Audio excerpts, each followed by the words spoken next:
That morning, it just felt like the perfect day for a bike ride. And it was one of those perfect October mornings. And it was just so gorgeous. And the sun was starting to rise. I was at the stoplight, and it was on the corner of Vandervoort and Maspeth. What happened next was that I made this wide right turn. And as I was turning, unfortunately, the truck started to turn as well. And then I was run over by the first four wheels of an 18-wheeler. And then, unfortunately, he didn't know that he'd run me over. So then I was run over by the next four wheels of the truck.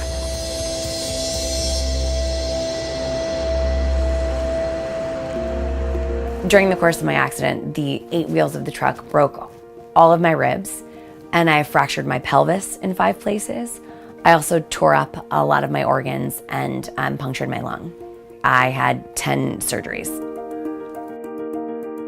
I was told, without my parents there or anyone with me, that I would never walk again.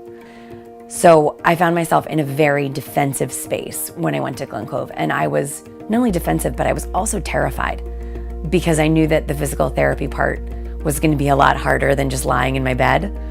And I was really, really nervous. And the first thing that happened was there was a nurse's aide who she would come in the morning, and I could cry thinking about her, and I can see her face in my mind right now. And she would wake me up at about 6:30 and pinprick my finger for blood.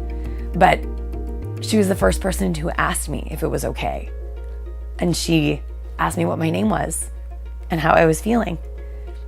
And it was the first time that anyone had shown an interest in how I was doing. And it made me exhale for the first time in weeks. My physical therapist was excited to work with me because she knew that I wanted to be well so badly. Okay, I can't run because of the plate in my back, but I can power walk, and I bet you I can power walk really fast.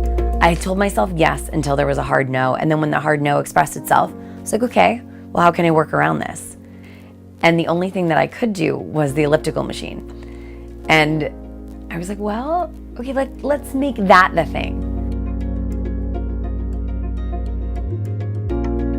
I've done like 9 miles of a power walk from Brooklyn through Manhattan, through Central Park, and then back home again. And I just can't believe that I have that opportunity and that my body does these things that I just can't imagine that it would be able to do. Small bites and little victories. My win is not gonna look exactly the same as somebody else's win, but it does not make it any less sweet. It does not make it any less important. And it definitely doesn't make it any less beautiful.